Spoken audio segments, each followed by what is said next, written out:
Thanks for joining me again as we look back at another great classic film. This is an MGM musical from what was the peak period for both the genre and the studio. It featured a number of memorable musical and dance numbers led by two of the best dancers of the period who were big stars at the time. While the story is secondary to the music and dance, it includes a number of parallels with what was happening in the performers' real lives.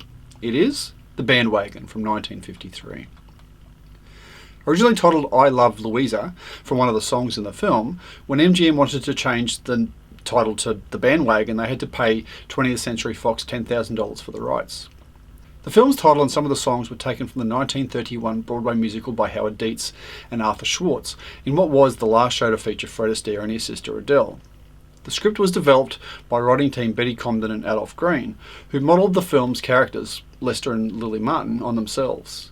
Despite not being romantically linked, Comden and Green made the Martins a married couple, as audiences wouldn't accept a male-female writing team who weren't married. The character of Jeffrey, the overachieving impresario, was inspired by Jose Ferrer and Orson Welles. Ferrer at the time was producing 4 Broadway shows and starring in a 5th, while Welles, despite having no musical experience, had tried to direct a musical version of Around the World in 80 Days, using over-elaborate effects and sets, as well as songs by Cole Porter. The character of Tony Hunter was written with Fred Astaire in mind and reflected Astaire's state of mind and his recent thoughts on retirement. Vincent Minelli was attached to direct, being especially known for his skills with musicals and having already made Cabin in the Sky, Meet Me in St. Louis and An American in Paris, later going on to make Academy Award-winning musical Gigi. Schwartz and Dietz reused I Love Louisa, High and Low, Dancing in the Dark and New Sun in the Sky from their 1931 Broadway musical The Band Wagon, and took other songs from their musicals Between the Devil and Flying Colours. Fred Astaire was a major star and a veteran of musicals when he was cast as Tony Hunter. Sid Charisse's big break had come in Ziegfeld Follies, where she'd made an uncredited appearance dancing opposite Fred Astaire. MGM subsequently signed her to a 7-year contract, and her casting as Gabrielle Gerard was the first time she was reunited with Astaire. Oscar Levant was best known as a versatile supporting actor, but was also a very good musician and composer, having penned the music for 15 films during the 1930s, meaning the role of Lester Martin was a very good fit. Nanette Fabro began singing and dancing in vaudeville from the age of 4, and by the 1940s was a regular in Broadway musical comedies. Her casting as Lily Martin was her biggest and best remembered screen role. Jack Buchanan was a Scottish actor who had been working in films since the silent era. By the time he was chosen over Vincent Price and Edward G. Robinson for the role of Jeffrey Cordova, his roles had been few and far between, but it's the role he's most remembered for today. Ava Gardner also makes an uncredited cameo appearance as herself. During the production, Jack Buchanan had to undergo extensive dental work, including 3 root canals, and was in pain for most of the filming. Oscar Levant was difficult to work with, typically blaming those around him when something went wrong or he made a mistake.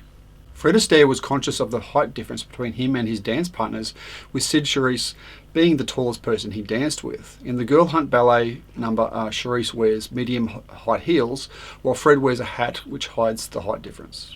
Choreographer Michael Kidd had been terrified of showing Astaire his ideas for the Girl Hunt ballet because they were the antithesis of the elegant man in top hat, white tie and tails that Astaire usually played. The number was inspired by the novels of Mickey Spillane and has a fabulous film noir feel. Astaire loved all of Kidd's ideas and even suggested some of his own. The full-skirted white dress worn by Sid Charisse in Dancing in the Dark was copied from a dress worn by the film's costume designer Mary Ann Nyberg.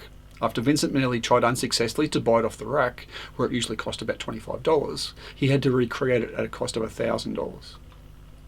Leroy Daniels, who plays the boot black dancing with Astaire in Shine On Your Shoes number, was a real shoe shiner who worked in downtown Los Angeles, as well as a veteran comedian and dancer from the Chitlin circuit. One of the most memorable numbers is that of the triplets, which has the performers dance on their knees, wearing baby attire, prosthetic baby feet, and with identical tufts of synthetic hair dyed different colours and attached to the front of their bonnets. The song That's Entertainment was written specifically for the film, became a hit and was used as the theme music for MGM's compilation film That's Entertainment and its subsequent sequels. This was one of the highest grossing films at Radio City Music Hall, taking over $1 million in 7 weeks. It earned $3.5 million worldwide, but because of the high production costs, it lost a little over $1.1 million. Along with An American in Paris and Singing in the Rain, it is regarded amongst the best musicals that MGM made. It collected Academy Award nominations for Best Costume Design, Best Musical Score, and Best Writing, but didn't win. It was selected for preservation in the US National Film Registry, is included amongst the AFI's top 400 greatest American movies, and was ranked the 17th greatest movie musical. It is one of the 1001 movies you must see before you die, and is included in Roger Ebert's Great Movies list. Lots of good reasons to watch this film. While I'm not a big fan of musicals, I do like the music and dance numbers, with both Astaire and Charisse giving some of the best performances. It looks great, and unlike other musicals, it moves seamlessly between numbers, taking you along for the ride. So, what I suggest you do is that you go to our website, find our virtual screenings page, find the link to this particular film, click on it and watch it, and as always, let us know what you think, and let others know your thoughts about the film as well. And then we're back in the not too distant future for our next classic films review. Catch you next time.